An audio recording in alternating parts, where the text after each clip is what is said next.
Siguiendo nuestro estudio de la reencarnación en la Biblia, muchos comentaristas siguen en orden los textos citados para afirmar su posición reencarnacionista.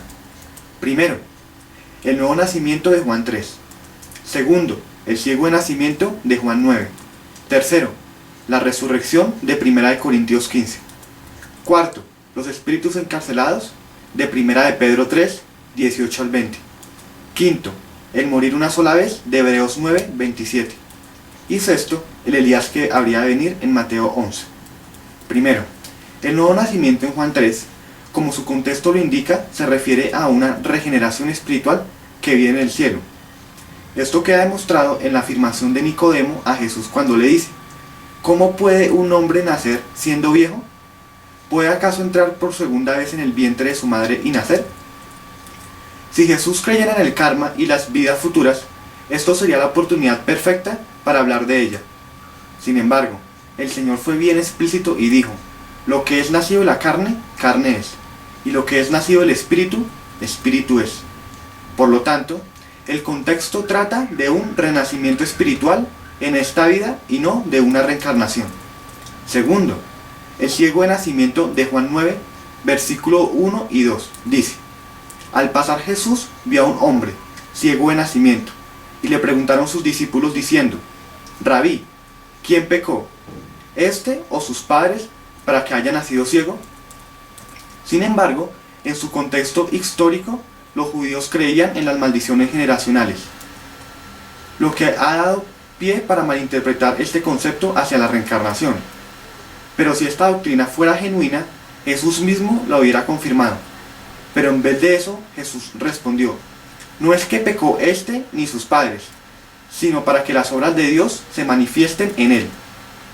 Esa sola frase invalida el concepto de la preexistencia del alma, la capacidad de pecar voluntariamente en el vientre y de paso la reencarnación. Es decir, Jesús derribó todos los conceptos de pecar antes de nuestra existencia en esta tierra. Tercero, en 1 Corintios 15, los reencarnacionistas malinterpretan la transformación que Pablo describe en los versículos 51 y 52, y que según el concepto de ellos, se cambia de cuerpo en la muerte, comparando el grano mencionado en el versículo 37 como una nueva vida. Sin embargo, estudiemos esos pasajes en su contexto real. En los versículos 35 al 38, Pablo habla del mismo cuerpo, pero glorificado y sin imperfecciones. Por ejemplo, Cristo en su humanidad tenía carne y sangre, pero al resucitar se afirma solo de carne y hueso. Es decir, Pablo se refería al cambio que tendría nuestro cuerpo de corruptible a incorruptible, de mortal a inmortal, como dice el versículo 53. Y en cuanto a los versículos 51 y 52, Pablo se refiere al arrebatamiento. Por eso dice: seremos transformados en un momento, en un abrir y cerrar de ojos. Primero los que murieron y luego nosotros. Lo que concuerda con 1 de Tesalonicenses 4, 17, en el que seremos arrebatados en el aire para estar para siempre con el Señor. Así que, si estos pasajes se refieren a la reencarnación, entonces, ¿tendremos otros cuerpos en varias vidas en el aire estando siempre con el Señor? ¿Qué clase de karma podremos tener en la glorificación? Cuarto, los espíritus encarcelados de 1 de Pedro 3, 18 al 20. Es citado con frecuencia para referirse a los espíritus de los grandes pecadores que estaban encarcelados, mientras que los santos del Antiguo Testamento estaban metafóricamente en el seno de Abraham, y entonces Cristo les dio una segunda oportunidad a esos grandes pecadores para vivir de nuevo y así corregir sus errores. Esa interpretación está prejuiciada en el sentido que explican el Hades y el seno de Abraham no como un lugar, sino como un estado.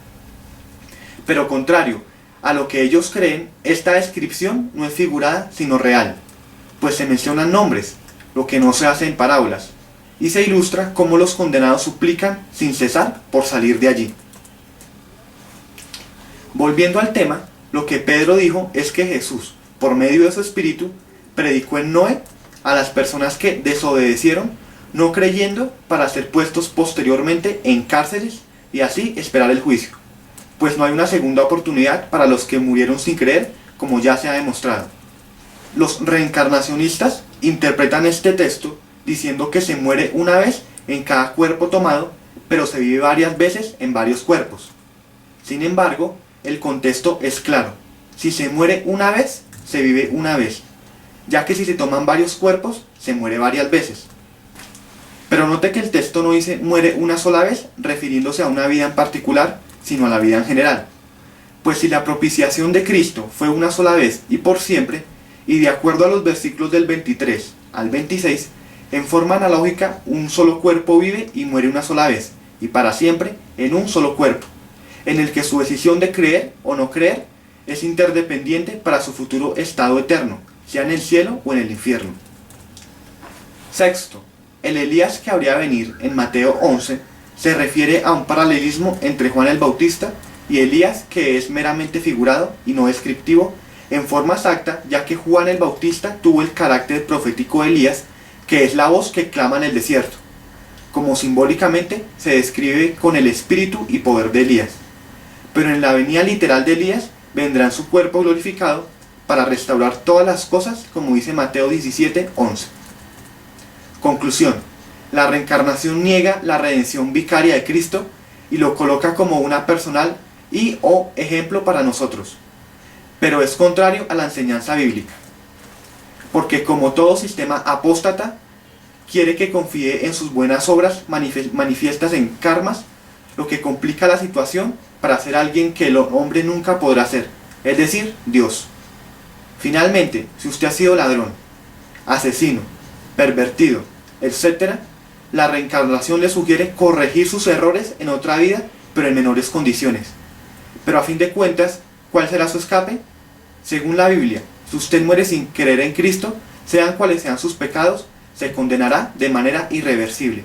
Por eso, Él lo invita hoy a que crea en Él, para que la ira de Dios se aparte de usted y sea llamado hijo de Dios. Si no lo hace, no hay probabilidad que en otra supuesta vida lo haga, pues el Señor dice: he aquí, ahora es el día de salvación. Así que decíase por Cristo hoy, que seguro no le rechazará.